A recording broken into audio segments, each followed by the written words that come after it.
What if every decision you've ever regretted created another version of you, another life, another future? And what if, one night, you were given the chance to meet them? 3 years ago, Emily Carter woke up at exactly 3:17 a.m.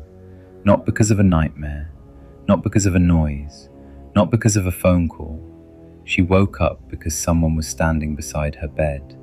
A woman, the same height, the same face, the same eyes. The woman looked exactly like Emily. For several seconds, neither of them moved. Neither of them spoke. Neither of them blinked. Then the stranger smiled. "I chose differently than you." Emily froze. Her heart nearly stopped.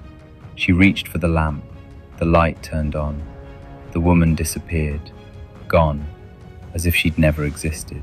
The next morning, Emily convinced herself it was a dream. Stress, work, exhaustion. That explanation lasted exactly one day, because the following night, at exactly 3:17 a.m., the woman returned. And this time, she wasn't alone. 3 women stood at the foot of Emily's bed. All of them looked exactly like her. One wore an expensive designer suit. One looked exhausted and carried a wedding ring. One looked confident, almost famous. Emily couldn't breathe. "What is this?" The woman in the suit smiled. "We're you, just not this version." Emily laughed nervously. "This isn't real." The famous-looking version tilted her head. "Do you remember when you were 22? The scholarship to London?" Emily's smile disappeared. She remembered. She had received the opportunity of a lifetime, a full scholarship, a chance to leave everything behind, a chance to build a different future. But she declined. She stayed home, stayed safe, stayed comfortable. The woman in the suit stepped forward. "I accepted." Emily felt a chill run through her body, because suddenly she knew. This wasn't a dream. This wasn't a hallucination. These were alternate versions of herself, and every one of them represented a choice she never made. The following night, they came back, and they brought stories. The Emily who moved to London became wealthy, extremely wealthy. Private jets, luxury apartments, everything Emily once dreamed about. At first, Emily envied her, deeply, until she asked a simple question. "Are you happy?" The wealthy Emily didn't answer, not immediately. Then she quietly said, "I haven't spoken to Mum in 12 years. Emily blinked. "What?" "I missed Dad's funeral. I missed my sister's wedding. I missed everything." The room became silent. For the first time, the expensive suit didn't look impressive. It looked lonely. The next version stepped forward. The married Emily. The one who had married Ryan, Emily's former boyfriend. The man she once believed she would spend her life with. The man she lost. This version had the life Emily secretly wished for. A husband, a beautiful house, 2 children. At first glance, she looked perfect. Then Emily noticed something. The exhaustion in her eyes, the sadness hidden behind her smile, the silence between her words. What happened? The married Emily looked down, then whispered, "I stayed because I was afraid of being alone." Emily felt her stomach drop, because she understood exactly what that meant. "I loved him, but eventually, I forgot how to love myself." Nobody spoke. Then came the famous Emily. Millions of followers, millions of fans, millions of people who adored her.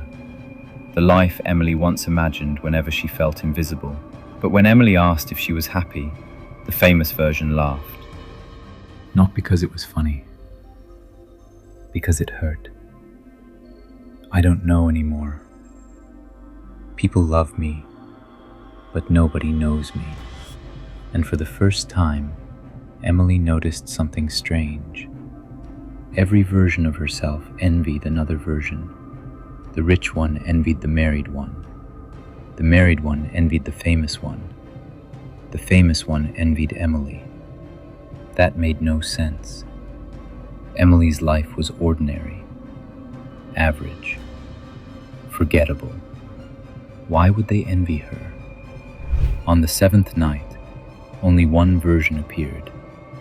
An older Emily, much older, gray hair, wrinkles, tired eyes. This version looked almost 70 years old, and unlike the others, she wasn't smiling. She sat across from Emily and simply stared. Finally, Emily asked, "Which choice did you make?" The older woman smiled sadly. "All of them." Emily frowned. "What does that mean?" The old woman leaned forward and said something Emily would never forget. The problem was never the choices. The problem was believing one choice would have made you complete. Emily felt her heart stop. The old woman continued, "Every version of us spent years imagining another life. The rich version imagined love. The married version imagined freedom. The famous version imagined peace. And you imagined all three." Emily looked down, because it was true. Almost every regret in her life came from the same thought. What if? What if I'd moved? What if I'd stayed? What if I'd tried harder? What if I'd chosen differently? The old Emily nodded. As long as you keep worshiping lives you never lived, you'll never appreciate the one you have. Tears filled Emily's eyes, because suddenly, everything made sense. She had spent years grieving imaginary futures, futures that never existed, lives she had invented inside her mind. And every imaginary life was perfect, because imaginary lives never show their pain. Only reality does. The old Emily stood and slowly walked toward the darkness. Before disappearing, she turned around one final time and spoke. "There is no perfect version of you. There never was. There never will be. There's only this life, this moment, this choice." Then she vanished, forever. Emily never saw them again. Not the rich one, not the famous one, not the married one. None of them. But years later, she would still remember what they taught her. That happiness isn't found in the road you didn't take, because every road contains loss. Every road contains pain. Every road contains sacrifice. The truth is, most people don't suffer because they made the wrong choice.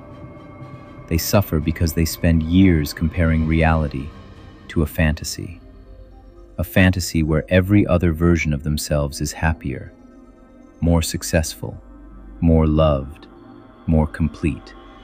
But if you could actually meet those versions, you'd discover something surprising.